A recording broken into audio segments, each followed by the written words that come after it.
Bihari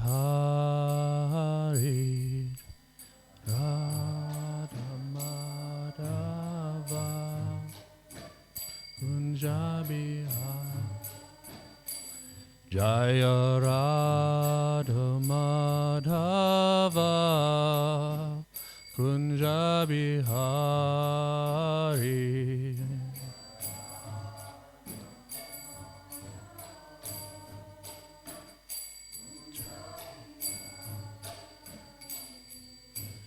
Gopi Janavallabha Girivardhari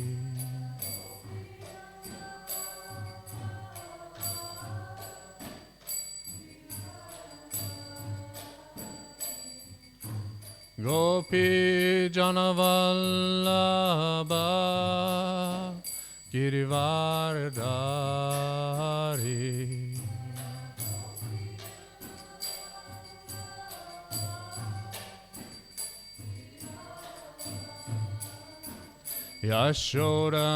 Yashodanandana Braja Janaranjana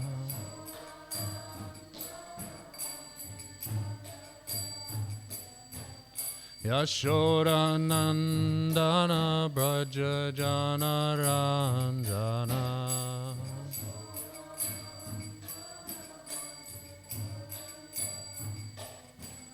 Jamuna Tira Vanachari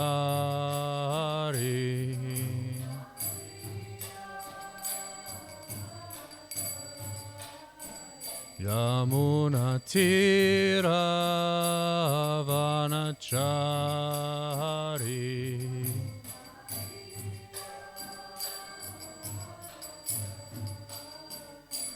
Jaya Radha Madhava Kunja Bihari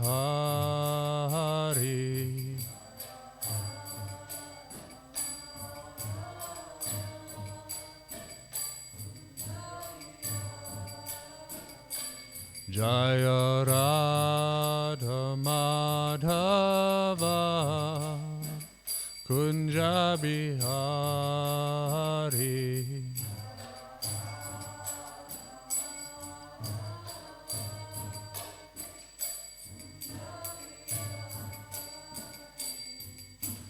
Gopi Janavallabha Girivardhari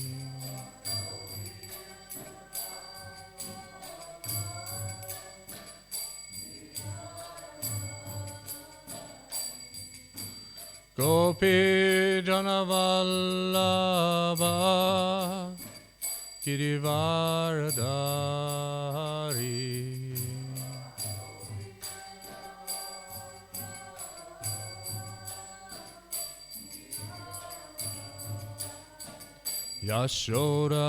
Yashodanandana Braja Janaranjana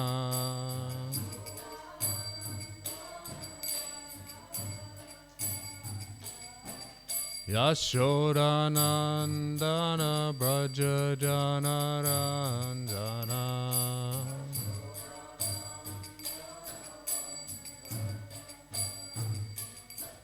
Jamuna Tira Vanachari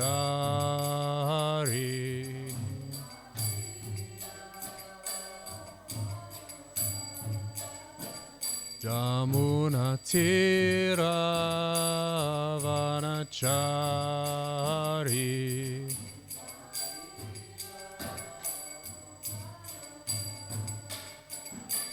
Jaya Radha Madhava Kunja Bihari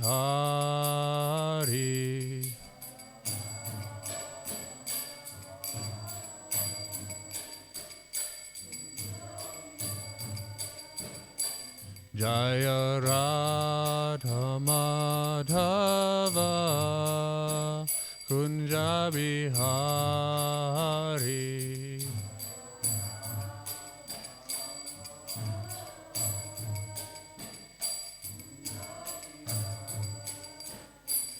Hare Krishna, Hare Krishna, Krishna Krishna, Hare Hare, Hare Rama, Hare Rama, Rama Rama, Hare Hare, Hare Krishna, Hare Krishna, Krishna Krishna,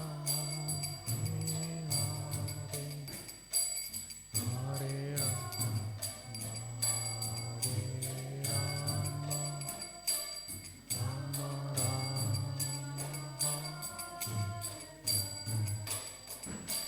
Hare Krishna, Hare Krishna, Krishna Krishna, Hare Hare, Hare Rama, Hare Rama, Rama Rama, Hare Hare, Krishna.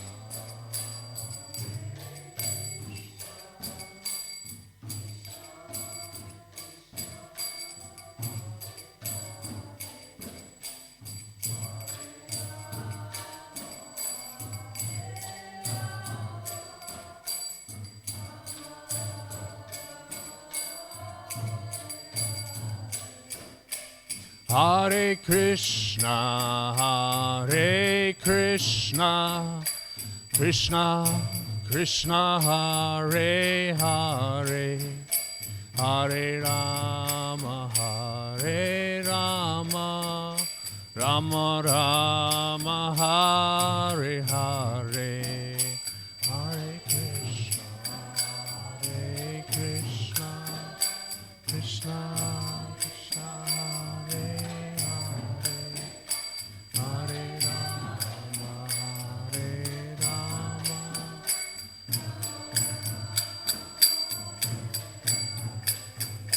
Prabhupada, Prabhupada, Prabhupada, Jaya Jaya Prabhupada, Jaya Jaya Prabhupada, Prabhupada, Prabhupada, Jaya Jaya Prabhupada, Jaya Jaya Prabhupada, Prabhupada, Prabhupada, Jaya Jaya Prabhupada.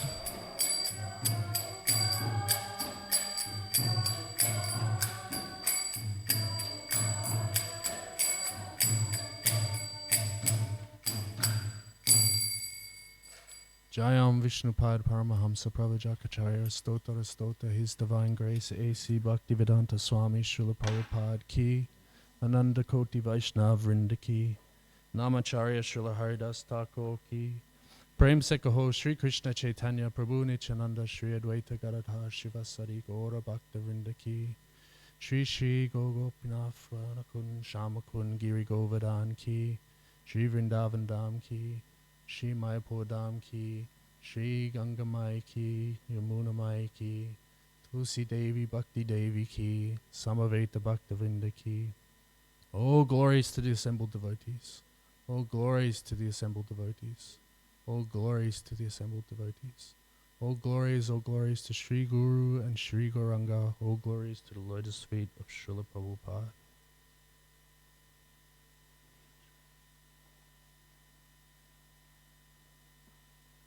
Om Namo Bhagavate Vasudevaya.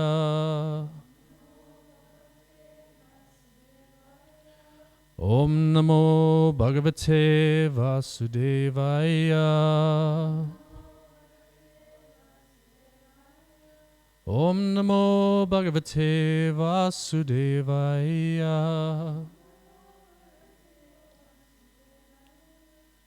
Reading from the Srimad Bhagavatam, Canto 3, Chapter 26, Verse 10. Shri Bhagavan Uvacha Yatatrigunam Avyaktam Nityam sada sadatmakam pradhanam prakritim prahu avishesham visheshavat Shri Bhagavanu Vacha Yatatrigurnam avyaktam Nityam sada sadatmakam Pradhanam prakritim prahu Avishesham visheshavat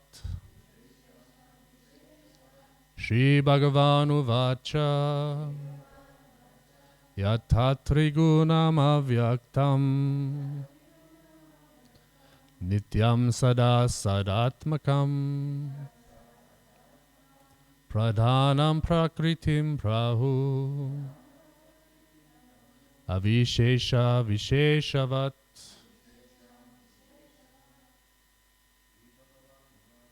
Shri Bhagavanu Vacha Yatatrigunam avyaktam Nityam sada sadatmakam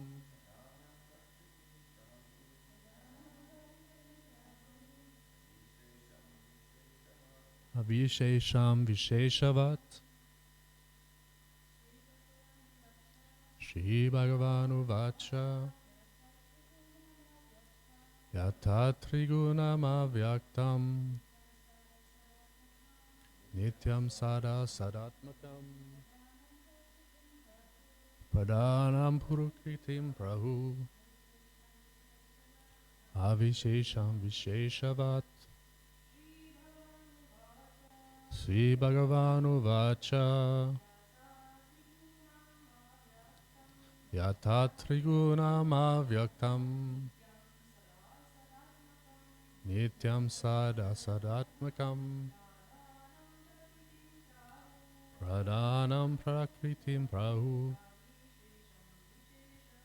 Avishesham visheshavat Sri Bhagavanu Vacha. The Supreme Personality of Godhead said, Yat, now further, Tat, that, Trigunam, combination of the three modes, Avyaktam, unmanifested, Nityam, eternal, Sat Asat Atmakam, consisting of the cause and effect,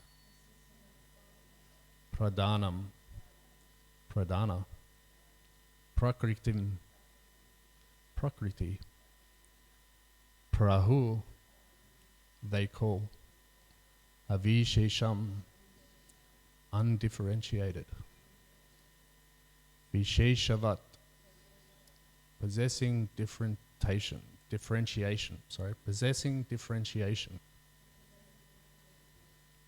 Translation and purport by His Grace A.C. Bhaktivedanta Swami Srila Prabhupada. The Supreme Personality of Godhead said, the unmanifested eternal combination of the three modes is the cause of the manifest state and is called Pradhana. It is called Prakriti when the manifested stage of existence. Let me just try that again. The Supreme Personality of Godhead said, the unmanifested eternal combination of the three modes is the cause of the manifest state and is called Pradhana. It is called Prakriti when in the manifested stage of existence. Purport. The Lord points out material nature in its subtle stage, which is called Pradhana. He analyzes this Pradhana. The explanation of Pradhana and Prakriti is that Pradhana is the subtle, undifferentiated sum total of all material elements. Although they are undifferentiated, one can understand that the total material elements are contained therein. When the total material elements are manifested by the interaction of the three modes of material nature, the manifestation is called Prakriti.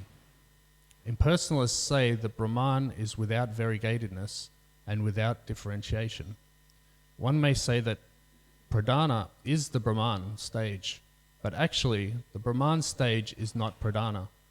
Pradhana is distinct from Brahman because in Brahman there is no existence of the material modes of nature. One may argue that the Mahat Tattva is also different from the Pradhana because in the Mahat Tattva there are manifestations. The actual explanation of Pradhana, however, is given here. When the cause and effect are not clearly manifested, avyakta, the reaction of the total elements does not take place, and the stage of material nature is called Pradhana. Pradhana is not the time element because in the time element there are actions and reactions, creation and annihilation. Nor is it the jiva, or marginal potency of the living entities, or designated conditioned living entities, because the designations of the living entities are not eternal. One adjective used in this connection is nitya, which indicates eternality. Therefore, the condition of the material nature immediately previous to its manifestation is called pradhana. Om Ajnanatimanandasya Gananjana Shalakaya Chakshun Militanyena Tasmai Shri Gurave Namaha. Jai Shri Krishna Chaitanya Prabhu Nityananda Shri Advaita Gadadhara Shivasari Gaur Bhaktavinda. Hare Krishna, Krishna Krishna, Hare Hare, Hare Rama, Rama Rama, Hare Hare.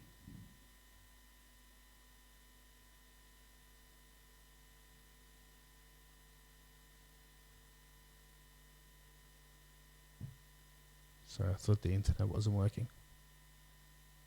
Remember back in the day when no one used these things and needed internet? Like not very long ago.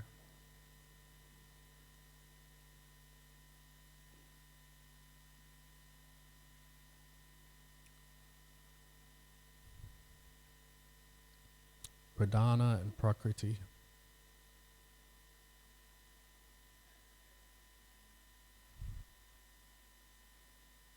Maybe we should put this into a bit of context, because this can be a bit of, I'd say a bit bewildering. It's a lot bewildering to me.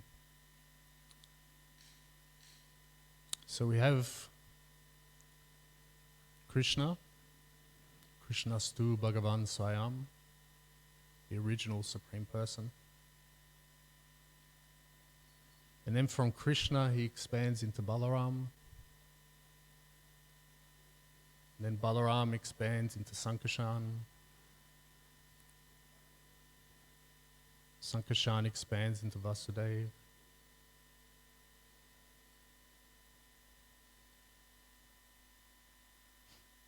Vasudeva expands into Pradyumna. Pradyumna expands into Aniruddha. And they facilitate the Mathura Lila or the Dwarka Lila. And then from Sankarshan again expands to Maha Sankarshan.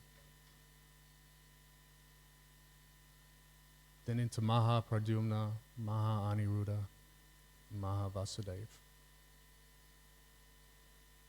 Then from Maha Sankarshan he expands into Maha Vishnu, the Karanadakshay Vishnu.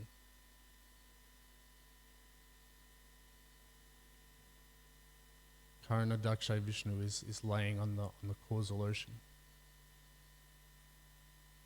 And from his, do you want me to speak a bit closer?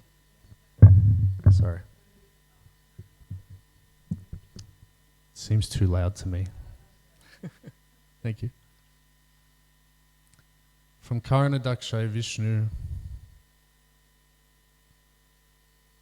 all of the universes emanate from his pores. And then in each universe is Garbhodakshaya Vishnu, from where the lotus stem comes up. And Lord Brahma is created out of the lotus. Lord Brahma creates pretty much everything else. and the living entities that exist in these universes, Garbhodakshaya Vishnu expands into as Kshirodakshaya Vishnu.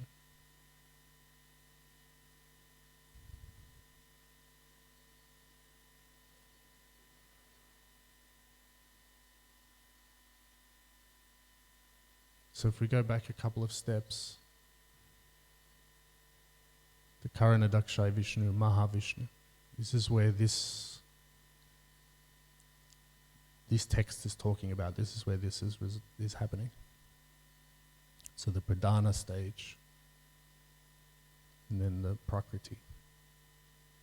And as was said in the verse, in the purport, so Pradhana is, and everything is unmanifest. And Prakriti is once Mahavishnu glances into the Pradhana and agitates everything, becomes Prakriti, it becomes material nature. And then that's where all the universes are.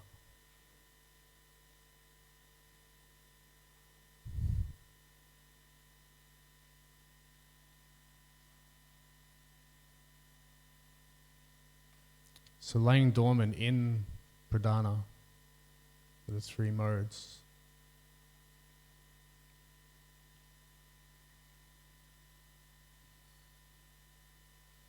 and then once that glance of Mahavishnu agitates them, then they stir up and the material elements are created.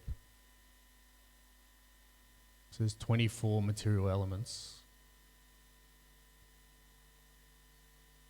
We have intelligence. Well, first we have Prakriti, then we have intelligence, mind, false ego,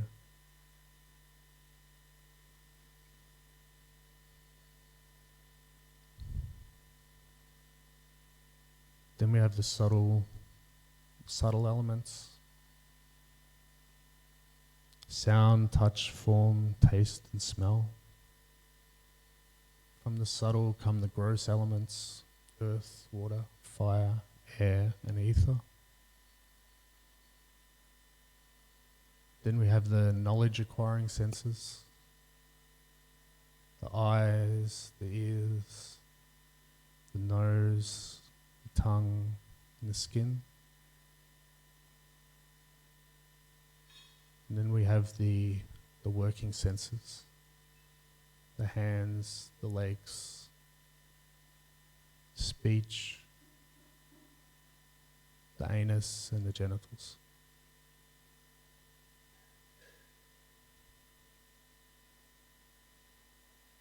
More of this will be discussed as the verses go on. But why do we need to know all this? Any ideas? Any thoughts why we're... Mataji?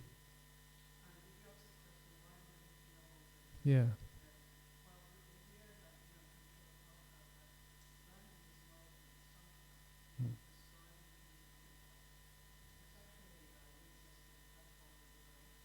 Yep.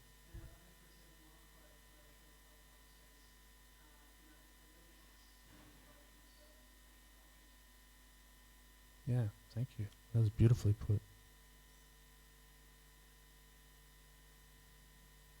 So it's not just some sort of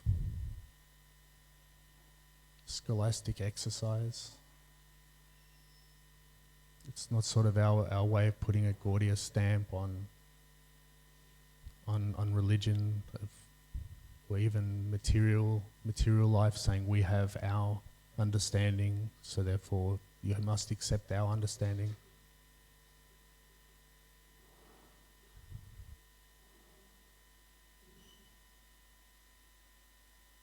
Ultimately, understanding all this leads us to understand that Krishna is Sarva Karana Karanam, the cause of all causes.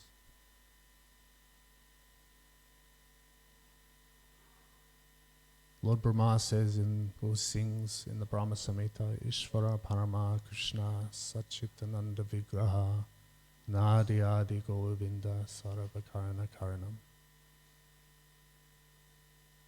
So he says that Krishna is the cause of all causes. But then he also says in the Brahma Samhita, Govinda Maripurusham Tammaham Bhajami. Adi Purusham.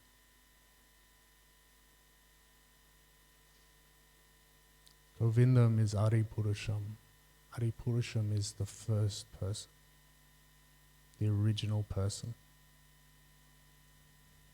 So even though Krishna is the cause of all causes, he's also a person.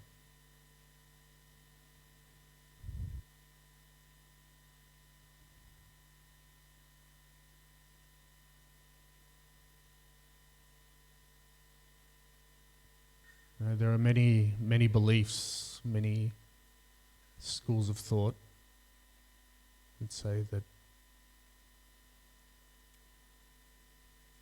the cause of all causes is just energy, or just a feeling, or just some mystical force. And since Mataji already quoted Srila Prabhupada, what did Prabhupada say about mystical? Mystical is that they do not understand. When people say mystical, it's because they do not understand, so they say it's something mystical. And we can understand that it is energy. All of that is there. Because Krishna is unlimited, so if we want to interact with Krishna in that way, he will facilitate that. Yatamam papadyante tamstateva bhajamiham. But because Krishna is a person, the sweetest interactions are when we come to Krishna as he is, as a person, in a personal way.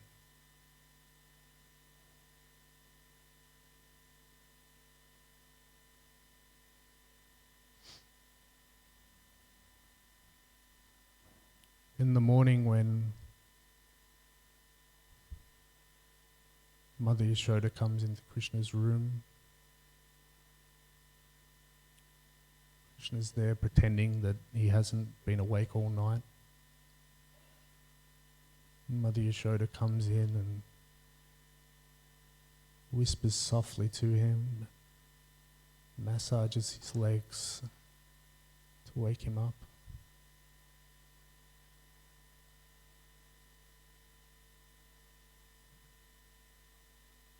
This is personal.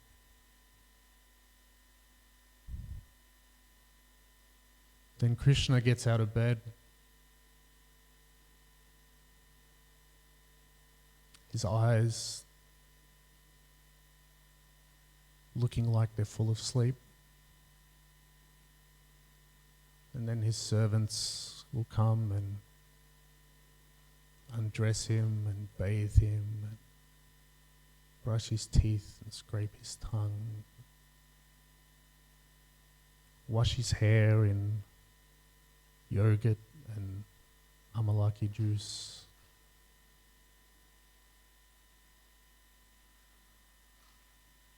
And this is personal. This is interacting.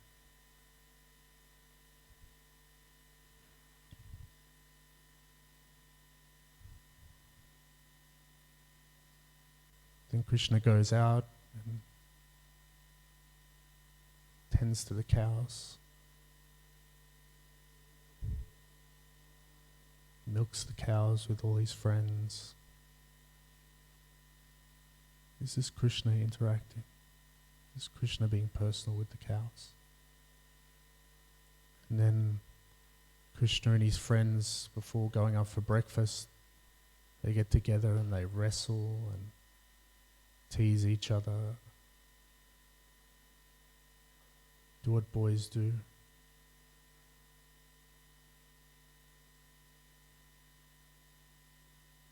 Then later when they go out, take the cows out into the forests.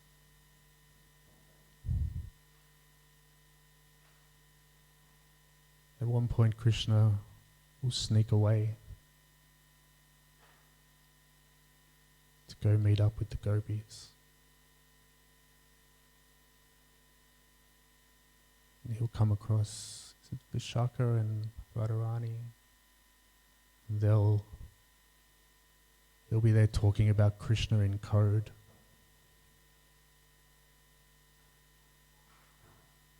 Radharani's being told to stay away from Krishna. Different codes about the fruit and the black bees. Krishna sits there and just listens, overhears these conversations.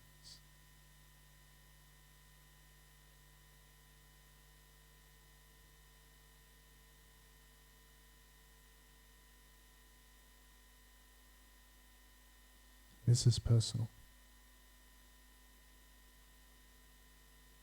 These are the sweet ways that Krishna interacts with his devotees. He gives us the chance to interact these ways. But it's also for his pleasure.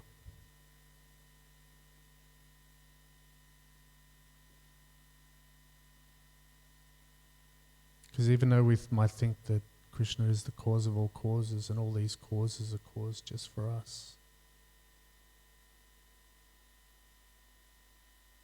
this is all for Krishna's pleasure.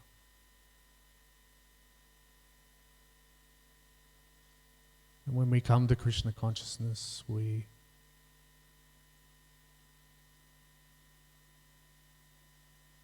may need some relief or whatever it is, whatever the reasons we come to spiritual life, or when we come across spiritual life, feel like, oh, this is good. You know, you get up early, do some meditation. You know, we feel good. We do some reading, we start to feel a bit knowledgeable. Like I understand some things.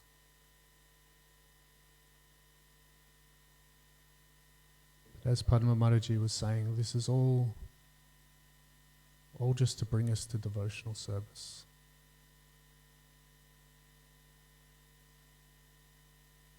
To serve Krishna.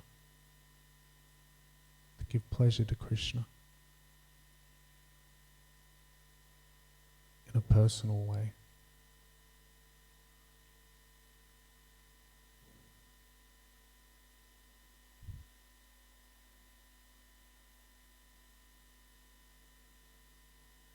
And this is what we're building up to in the Srimad Bhagavatam.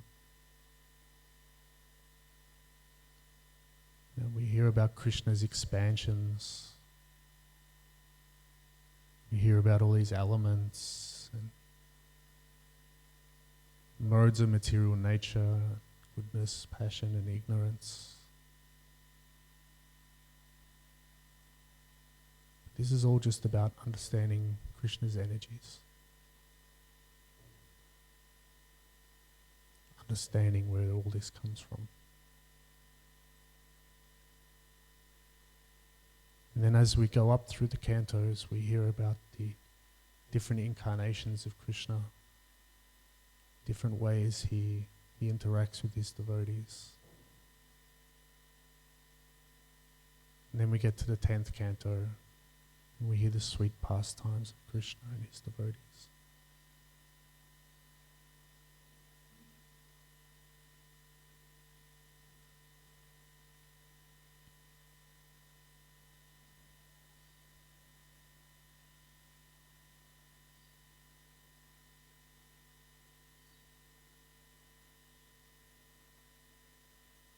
And this is one of the reasons the Bhagavatam is the cream of the Vedas. Because it's pointing us towards, or it's directly showing us, it's not even pointing us towards, it's directly showing us the topmost of what the Vedas are actually just pointing us towards. The Vedas show us different ways that we can live in this world and how we can move up and all of this, but the cream is devotional service. The cream is serving Krishna as a person with love.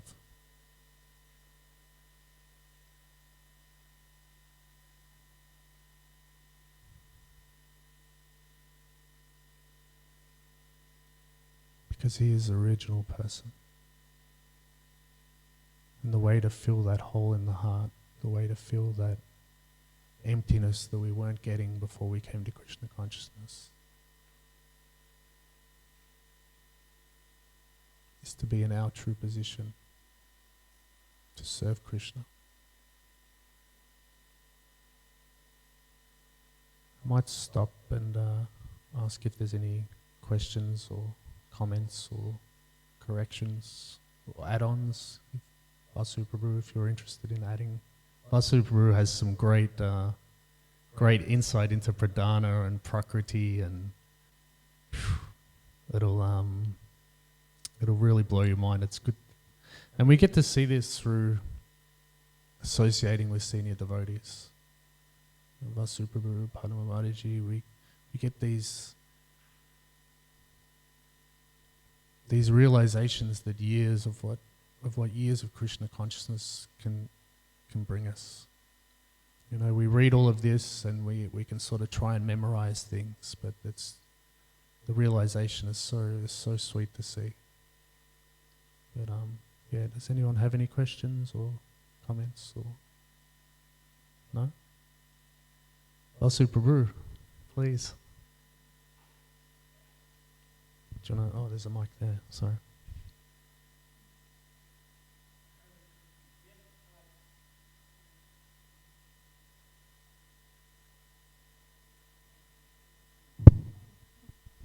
Haribol, thank you very much, Prabhu. We have to chuck a few curlies here your way there. Yeah. So I was doing yoga the other day, and the facilitator, yoga instructor, just made the comment that the head weighs 6 kilograms, right?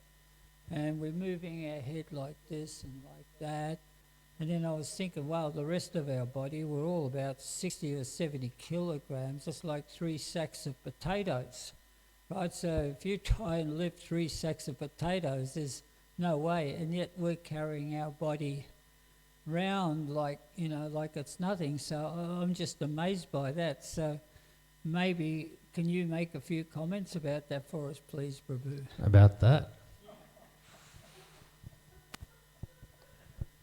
Hare Krishna. I can tell you that I used to be 140 kilos, and that losing a lot of that definitely feels like I lost a lot of sacks of potatoes.